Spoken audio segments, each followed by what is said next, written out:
have been deceived. You have been lulled into a myth, handed a comforting lie that has persisted for centuries. You were told that this is a story of love blooming against the soil of hate, that it is a grand romance of star-crossed lovers battling the world for the right to hold one another. But look closer. Look past the glittering language and the lyrical declarations.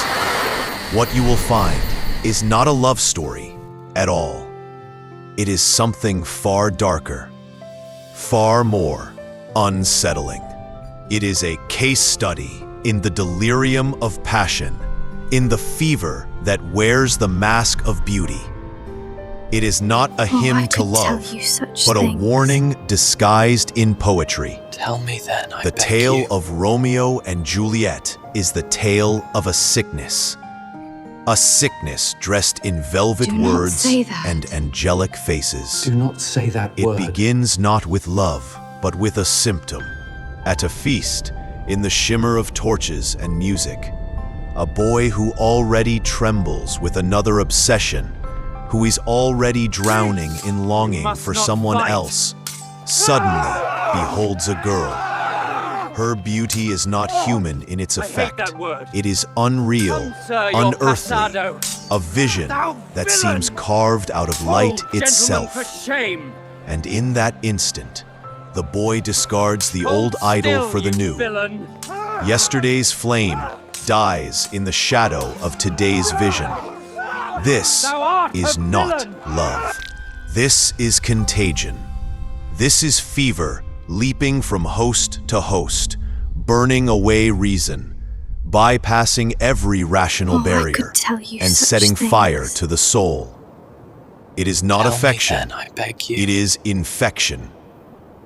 That night, under the dim stars and the watch of a silent moon, on a balcony that has been sanctified by centuries of retelling, they do not build the foundations of a relationship. They do not learn patience or understanding or the slow, painful growth of intimacy. No. What they found instead is a cult, a religion of two, a secret church with its own sacred texts whispered in darkness, and its own God enthroned in one another's eyes. And the very first doctrine of this religion is blasphemy against the entire world. Deny thy father and refuse thy name. A creed of erasure, a summons to annihilation. Family, loyalty, tradition, selfhood. These must all be cast aside for the sake of the new and terrible faith.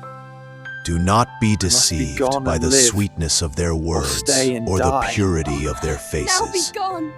Inside, the fever light and rages mighty with grows. holy violence. I must go. And as with all but fevered I religions, cannot leave you. the hunger for sacrifice follows swiftly. Do It is not the leave me. Montague Capulet feud that first sharpens the sword in Romeo's hand. It is the desecration of his new holy order. When Tybalt strikes, Take this vial Romeo's and drink vengeance is not about honor I am or not clan afraid. pride.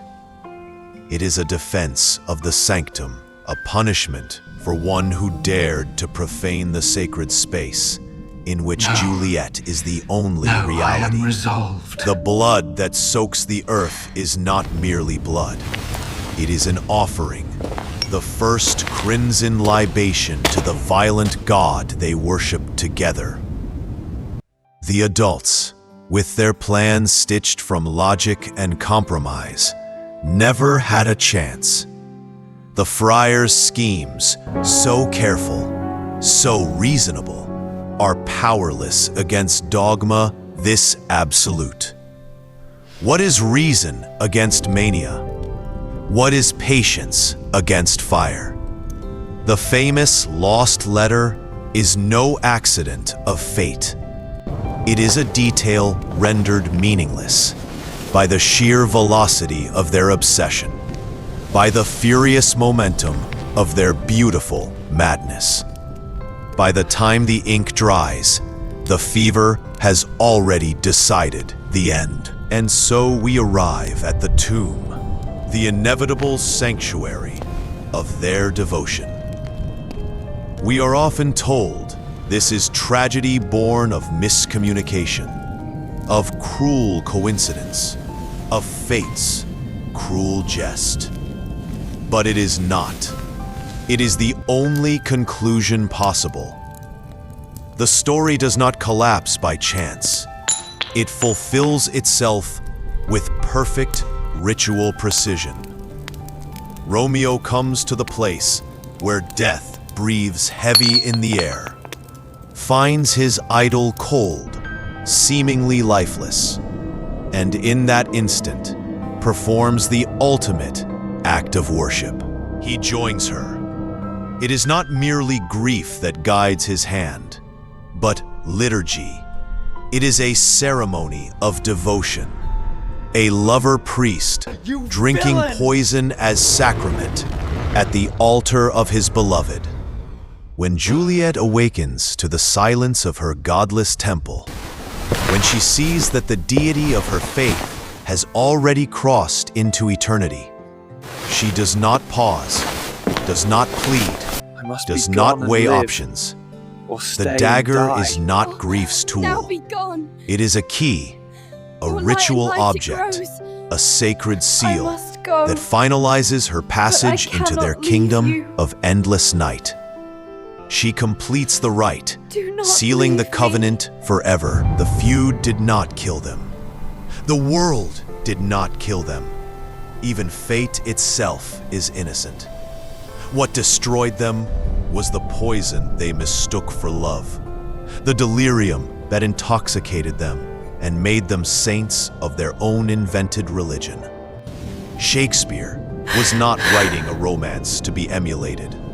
He was dissecting an epidemic, a plague that ravages the heart and mind, cloaked in beauty, draped in poetry, carrying the face of an angel and the sting of death, a plague that seduces us still, centuries later, every time we call their story a love story, rather than what it truly is, a warning about the dangerous, breathtaking madness that human beings so recklessly call love.